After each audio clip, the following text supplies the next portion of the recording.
Before we do anything at all, it is appropriate for us to thank and show Hakarat Tov to a very special family. That's the Besser family. I have to tell you that this is my second time that I'm here at the 9:15 class. You're a sponsor, a beautiful class for adults. You're also adults, I guess, but thank you so much. Hashem bless you. That you only have smachot in this house and continued nachas from your beautiful children. And we really thank you. I love working with you, so I love working with Jenny. It's like a mixed feeling right now. I'm really very excited to see everybody. Very excited to see Bride. Where'd you go? There she is. And we're thinking it's really nice. But we're here for a very important reason. So I'm going to try to get things done. I have a message from Dawn. Dawn is Jack's mom. She's a former student. Yeshivah of Flatbush, her husband, and she's very special. I did invite her to come. She said it was a little difficult for her to come. She just wanted me to tell you once again how overwhelmed is not a good word because it sounds overwhelming, but she means happily overwhelmed with the response from Jack's grade. I mean, they said it at the Ariel. I'm sure some of you were there, not all of you were there. You heard that Ariel said that. She's just over and above. And there's only a limited amount of things we could actually do in this situation to make the family happy. And everything you've done is making the family happy.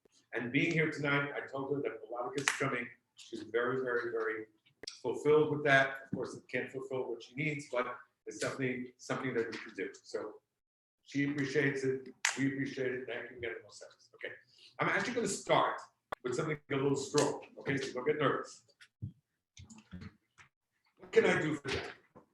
So I believe, and I'm assuming you believe, that we are made up of two parts. Now, all of you who have me for junior halacha should know immediately. One of the things we do in mourning, M-O-U-R-N-I-N-G, is we do kriyat, we tear our clothes. Remember that? And if you remember, we had it on our final, if you guys remember, that what's the goal of that? So some people say it's just a goal to show sadness.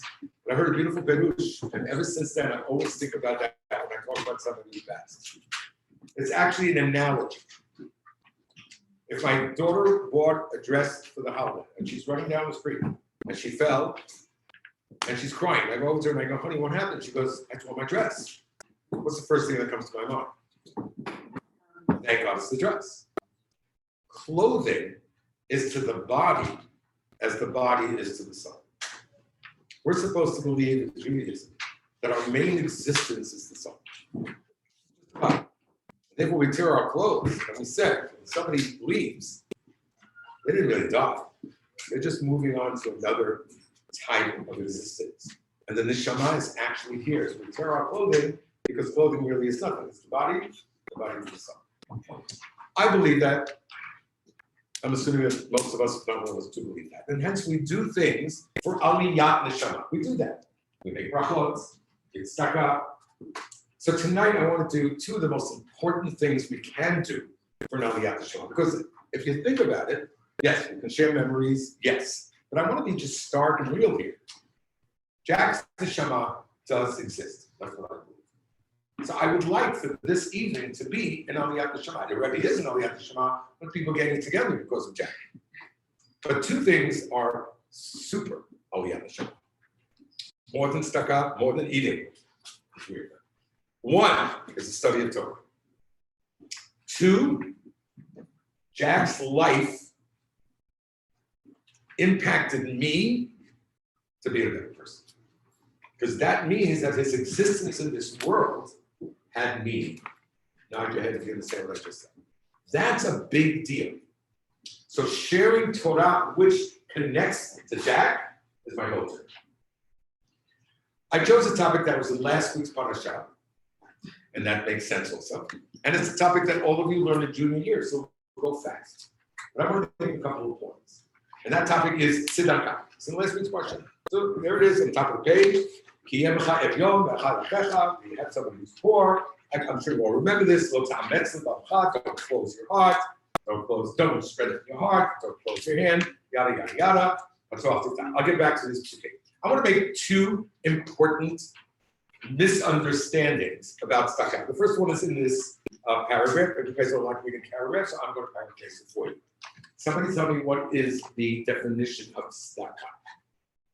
English. Charity. I would not call it charity. No, I think it's a great answer. Charity to me sounds like, okay, so like, like I'm going out of my way to be helpful to the other person. The word tzedek doesn't mean charity. What does tzedek mean? Righteousness. Justice. So why is tzedakah called justice? So there's an unbelievable pasuk that proves that. It's the bottom of the page. And this one I really want to look at. This is the pasuk of one of the Matnot Aniyim. We'll see why they chose that one in a minute. Can somebody find me, since we are all Hebrew-speaking, beautiful Tiktuk people, a grammatical inconsistency in the beginning of this, in the first two lines of this pasuk? Grammatical inconsistency that if you were writing this as an essay, you would get marked wrong up in Tiktuk. And this is God writing this pasuk. I'll take anybody.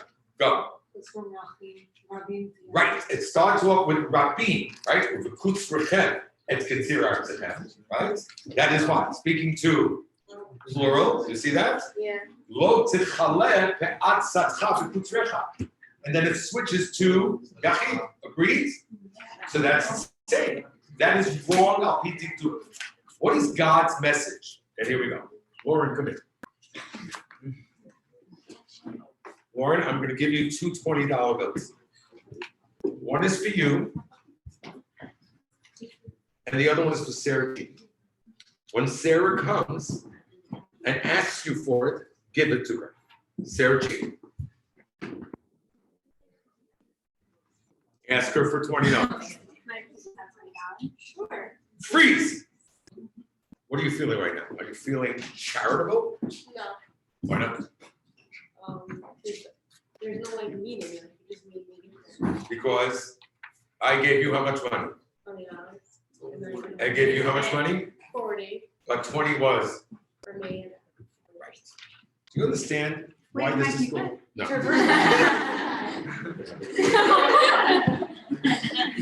So what's the engagement part? Listen carefully. You know what the attitude is? Uvekutzrechem et ketzir artechem. That field that you're working on, that's plural. Because that field, says God to Besser, I gave both of you. I gave it to you, and I gave it to the other person. You're just holding it till they come. You guys with me? And therefore, it switches to lo tzechaleh pe'at satcha. So the bottom line is that we have to view tzedakah as God gave me stuff in order to give other people part of what I have. And therefore, it's not charity. Second misunderstanding. You teach tzedakah, the first image that comes to this person's mind is money. We're going to prove today, and Jack's existence proof, that there's charity, but that's tzedakah way beyond money. If God gave you an asset, ask yourself, why don't I have that asset? Maybe I have that asset, that gift, because I need to share. The first time that really was clear to me was one of the 4 years that I spent with my mother at Chaim Solomon Nursing Home. I spent many holidays there. I'm sitting Rosh Hashanah in a room with about 25 people at the Minyan, and I'm the only one that's able to stand up with 2 legs standing in the whole room. This is not a sad story.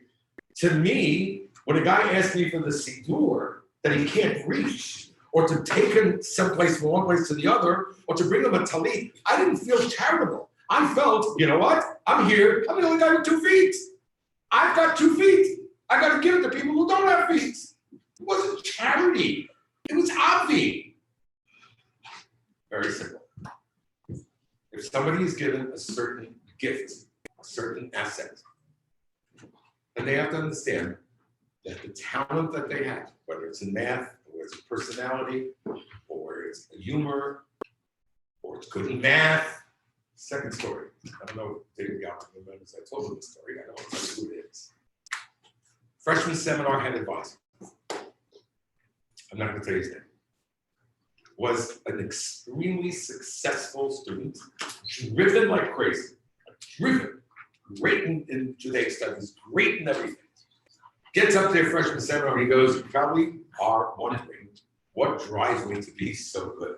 Kind of weird.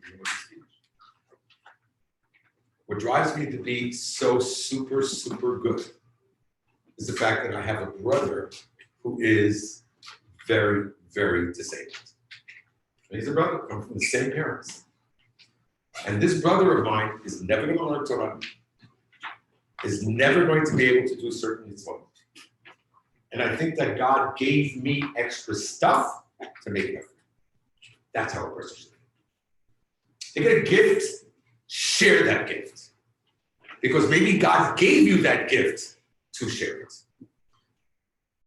I'm going to keep doing this the whole night, but I'm already thinking of Jack. He understood he had a certain confidence within. Cocky, yes, but a certain confidence. And he went out of his way from a couple of stories that I heard. I heard Marcel's story from the video. I heard other stories. He went out of his way to say, you know, I've got this confidence. I'm going to share it with others. Now, this part has nothing to do with Jack, but I want to share it very, very quickly. Why did God use this pasuk, this Matnat Aniyim specifically for this message? It's my favorite thing. You know what's interesting about Peyah, guys? Different than other tzedakot. I go to the kotel, I get hit all the time for tzedakah, correct? You know what they do, guys? They read your tzavit bed, you know? It says Besser. They go, "Oh, Besser, Lishmah, you know?" So what I did is I took somebody else's tzavit bed and they say, "Oh, Roosevelt, that's not my name." So at least those aniyim, I have a right to decide who I want to give it to. You have 10%, you have X amount of money, you give 10 money. Not Peyah. I said this is the decision. Not Peyah. Peyah means I work really, really, really, really hard at the field. I sowed it, I planted. Now they send me the 60th of your field. I go home and I have to leave it to whoever comes. And I'm watching out my living room window. And who's picking it up? Jimmy the jerk. Richie the, who knows what, the richest guy in school. I worked hard that this guy should get this stuff. God said, leave it alone. It's not your business. That's hard to do. That's hard to do to help somebody else who you think doesn't deserve it. Next page. There's an unbelievable pasuk in Tehillim, and you know this pasuk in Tehillim. It comes from the very famous pasuk of Shir Ma'alot Esa'ena. Look carefully what some people learn. Ready? Hashem shomrecha, Hashem tzilcha, al yad yeminecha. Hashem will watch you. What does it mean, Hashem tzilcha? He's your shadow. Okay, so Hashem's shadow sounds like God is going to what? Protect me like a shadow. That's what I would think. What is al yad yeminecha? What's al yad On your yeminecha? right hand. I didn't say, what does that have to be there for? He is my shadow. Why my right hand? How does that work? So the Kotzker Rebbe, very famous Hasidic man, says like this. You see this word Yad? This word Yad refers to the pasuk that we just did on page 1, and it says, Lo tikpotz et yadcha, patoach tiftach et yadcha. The Yad is the symbol, part of the body that we do chesed and charity with. Says Hashem. Hashem tzilcha. Hashem tzilcha. What does the shadow do? A shadow imitates what I do. Hashem will imitate everything I do, and if I do it to people who don't deserve it, God will bless me even when I don't deserve it. That's the message. That's called Nidak and Enemy.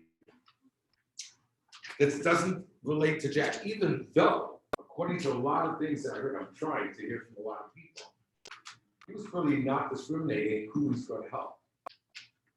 Different type of people came up and said things, and I didn't see one specific group. Maybe he didn't feel that that person needs my help. That's a promise from Hashem. I'm going to skip the middle part. I just want to get back to one thing in the pasuk. You know this pasuk. Go back to pasuk Chet for a minute. What is considered tzedakah? De machsoro asher yatsar lo. You guys remember this in junior halacha? Whatever a person is lacking. Says Rashi, there's a very famous Gemara, and this sometimes bothers people. It's number 6. Afilu sus lirkov alav ve'eved larutz lifanat, which means you can never tell what's called a need. You understand? Needs for one person could not be the same. So, for example, the example I used to give was if a lady always got a manicure every Friday for Shabbat, then they lost money, and now she can't afford the manicure. Giving her money for the manicure is considered tzedakah, because that's what she's missing. Everybody was the manaf, a chauffeur, right? Sus l'kov, a car. Everybody has different concepts of need. Fair? I want to tell you a story, and then that reminded me of Jack. I'm not a poor person. I want to tell you one time somebody did charity for me, and I'll never forget. It was Yom Kippur. Fast was over about 7:25. My mother was still alive. One of my stories. She's in the back of the shul and praying, like in the middle of the Ilas, like 6:30, 6:20. One of our children runs. Safta just fainted. Okay, everybody's back. Call Hatzal. She fainted. Not a well person. Very much for years. Call Hatzal. We get to my Maimonides. I get to my Maimonides. We're in the emergency room. It's like 7:10. You have to understand, like from 6 o'clock and on, I'm drinking cheesecake and coffee. You understand? It's no people. Okay. 7:15, 7:20, 7:26. At this point, I could have already been drinking, but I can't because I'm in the hospital with my mom in the emergency. Does anybody remember what's the first thing you have to do after Yom Kippur before you eat? You have to do Havdalah. Naftali. Where am I getting Naftali from? Where am I getting gravy from?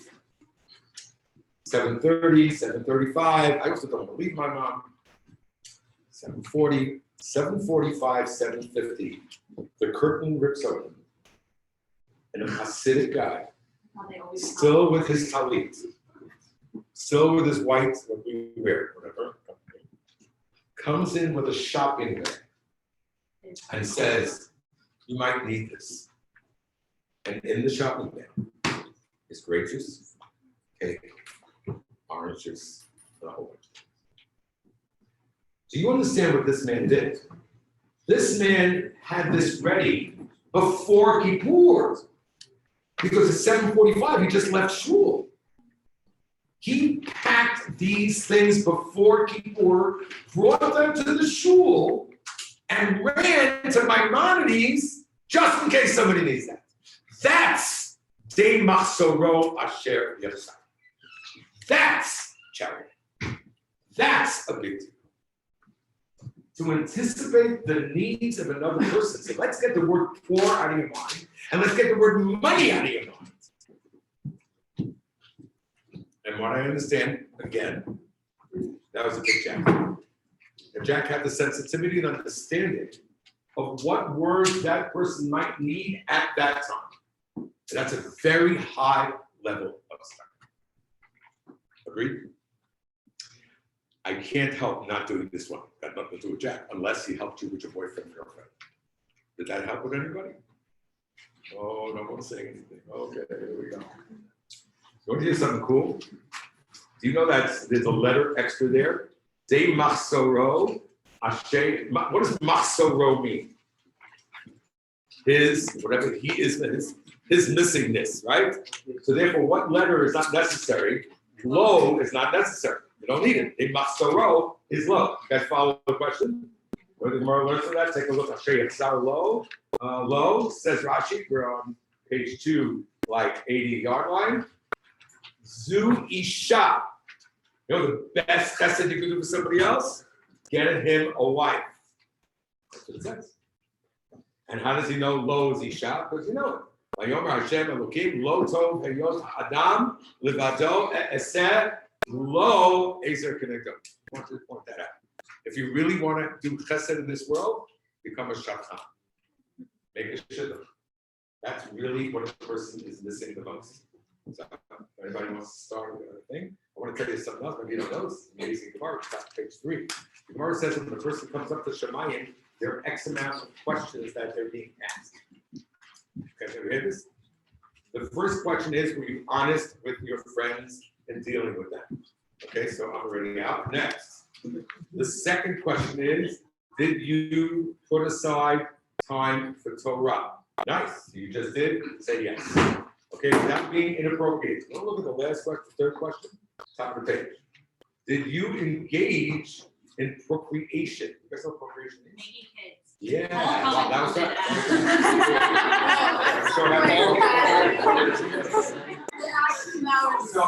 It wasn't a race. Did you engage in making children? What the hell does that mean? What does it mean? God's going to ask me the third question? Did you have a lot of babies? Like, what's going on with that? First of all, seriously speaking, what if I don't get married? Hello? What if I'm over a certain age? What if I can't? What's that mean? So there's a marsha, that's what Shirley says. I'm not asking you about you. You help build other people's homes. You help Shalom Bayit. Do you know if a couple not doing well? Did you help? You guys ever hear of an organization called Bonei Olam? You know, Bonei Olam was started by a couple who couldn't have kids for over 20 years. The city couple couldn't have kids for 20 years. The last doctor said, somebody said, you're never having children. Husband pressed a little bit. Wife said, you know what? This is what God wants us to do. So we have a mission. For the last 20 years, we went to doctors, we raised funds. This is what we're doing. We're helping other people out. And they have thousands of kids right now. I mean, thousands of kids coming. That's professor. See, all of a sudden it's not money anymore. It's helping somebody else build it. Okay. My probably second to last thing, I'm not going to do the quote because it's a little late. I want to prove it from the pasuk. I want you to agree with me. You don't have to, because I love texts. There's a text here in that pasuk, that bothered me to no end. And this exemplifies. Ready? So the parsha did start with Zayin Chet Tet, and then goes Yud, right? That's only 10, right? You should give them. You guys see it, top of 3. This you have to look inside. The lawyer Rabbi hello, do it. Don't be upset about it. Ki b'glal hadavar hazeh, says God, because of this, Hashem will bless you with all your deeds and everything you do in life. You know what this sounds like? The end of the rabbi's speech. You know, when they go, and everybody's excited because it's over. You know, you hear that word Mashiach, Amen, over. And it is over. God said everything already. All of a sudden, he starts speaking again. Excuse me, Lo yichdal le'go mikevah, so it's going to be 4 people. Okay, and therefore, Anochi mitzavcha limor, I am commanding you. What's the next 2 words? Patoach tiftach et yadcha. We go back to page 1. What does it say in pasuk chet? Patoach tiftach et. Why are you bothering me, God, with more speeches? You said this already. Fair question? Here's the second solid question. Vaydaber Hashem el Moshe leimor. What does that mean? Vaydaber Hashem el Moshe leimor. What does leimor mean? Who? Hashem is speaking. Vaydaber means he spoke. So what does leimor mean? Leimor means that Moshe has to do what now? Tell it to other people. Vaydaber Hashem el Moshe leimor. That he should say it to other people. Can you look at this pasuk and tell me what the heck this means? Al came, therefore says God, Anochi mitzavcha leimor. I am commanding you to who? Who? Who am I being commanded to speak to? Rabbi Yeshivah friend says, based on the Gemara, number 4, says the Gemara. Should I do it? Let's do the Hebrew. Hanoten pruta le'ani mitvarech b'shesh brachot. You give money to a poor person, you receive 6 blessings. But if you console him with words of comfort and encouragement, receives 11 blessings. You know what's more important than money? Words, more important than money. Words of encouragement. And therefore the pasuk says, I am telling you, Lamor, what's Lamor? Tell the ani that sometime in the future, you're not going to be poor forever. You will give tzedakah. You will make it. You're not going to fail. Orly Yazdi, send me some things that are quotes from Jack. Good words are worth much and cost a little. Can't be afraid to fail. You come first. You do this. These are words that Jack told you guys. And Jack told to other people. Jack was Mekayem this pasuk. That is the ultimate in tzedakah. The ultimate. Food grade. Encouragement. Be mechazek somebody. Putting them back on their feet. Giving them self-confidence. That's what we have to imitate. Can I just tell you something? I shouldn't talk because I'm not rich. Writing a check is easy. That's easy. But getting into somebody else's life and saying, I want to be part of your life and I want to help you, that's hard. Rejection is not easy. Jack didn't care about being rejected. He tried. Couldn't care less. He loved himself too much. That's the only way to live. That's the only way to live. You try. You try to help the other person, you never know. I think this is chapter. I'm almost done. I'm go crazy. All right. By the way, the Rambam says, I just want to tell you this, I'm sure you read this in the final. Rambam says that if I actually give $1,000 and I don't make the person feel good, they don't like to throw it, because remember this, you lose the mitzvah. You'll lose the mitzvah. It's like you never gave. I love the saying on the bottom. Look to the bottom right. Our days are happier when we give people a piece of our heart instead of a piece of our mind. Try that. Last thing, and then I'm going to stop. Okay, and then I just want to tell a story, and then we're done. I want to just see this Gemara. Again, I don't know how you guys feel about stories in the Gemara, but I think the stories are here to tell us something. Ready? Rav Broka Hazoah met Eliyahu Hanavi in the marketplace. I have no idea what that means. I don't know how he was Eliyahu. Well, the Gemara talks a lot about meetings with Eliyahu Hanavi. He asked Eliyahu if there was anyone in this marketplace who was Ben Olam Haba. Eliyahu answered in the negative. I don't see anybody who's like, I'm left. Afterwards, two men appeared in the marketplace, and Eliyahu pointed to them as, well, those two, they're up there. He asked them what their occupation is. They answered, they're jesters. Now, not the jesters that you remember with the funny thing. What do? When people are sad, they cheer them up. And when people have an argument, they work at making peace between them. B'nei Olam Haba. We often want to know what is really important in the eyes of God. And he was answering. If you spend your life making other people happy, I want to show you a nuance in Rashi that I'm almost done. So the Gemara says B'duche. B'duche is that they make people happy. Says Rashi, you see it? Smechim u'mesamchim. They're happy and they make other people happy. So again, Rabbi soccer fan, big fan of this, says you don't need the word b'nei adam. You need that word. Just smechim, they're happy. U'mesamchim. Mesamchim means they are making other people happy. What is Rashi saying? How do you make a person happy? B'nei adam. Make them feel that they are valued. Anytime I go on this definition, the one word that I keep bashing it is validation. People need to be validated.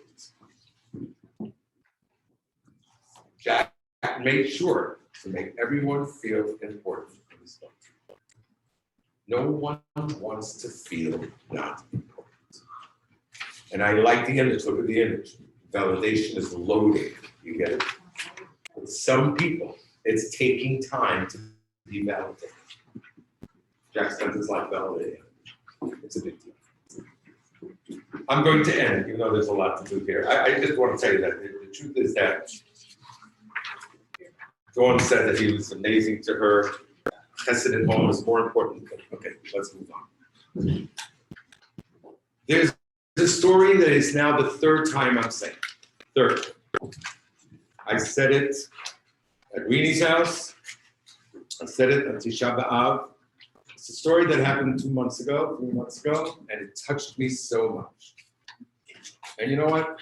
It feels like Tish. You know, Tish we say, I'll wait till it's too late. So here's the story. So a Rebbe in Eretz Israel, teacher, got a phone call the night of the Meron disaster. Everybody remembers the Meron disaster. And the phone call was that his student was one of those who got killed. He didn't like the student. He didn't get along with the student. He didn't think the student was successful. And now he's going to be asked tomorrow morning to give a eulogy for the student, to give a hesped for the student. So he sits down and he goes, okay, I got to start thinking of all the students, of all the things that he did. And he keeps thinking of all the negative things. After about an hour, he remembered, I remember 2 years ago we watched this person. Oh, I remember 2 years ago we did this. I remember he played so nice. And then, within about an hour and a half, he has a nice speech of all the nice things that they did. He starts thinking to himself, why didn't I see that before? No, he's not a bad kid. I should have given him more slack. Maybe he needed more encouragement. And he got to such a point that he really upset himself and he started talking to the boys in the Shema and asking the Chilad, I should have seen these things. I feel terrible. Next morning they call the teacher up and they go, ooh, mistaken identity. This boy didn't die, he's alive. The name of the story is called Second Chance. We have to learn from Jack to see people differently, to see the good in people. He was not judgmental. He saw certain things that maybe other people didn't see. He saw potential. We don't want to go back in life and say, I could have done this differently. Not a good way to go. So the best way to go is to appreciate every person we have in front of us. That's the best way to go. And this way, we will be happy, I will make the way. Thank you for listening.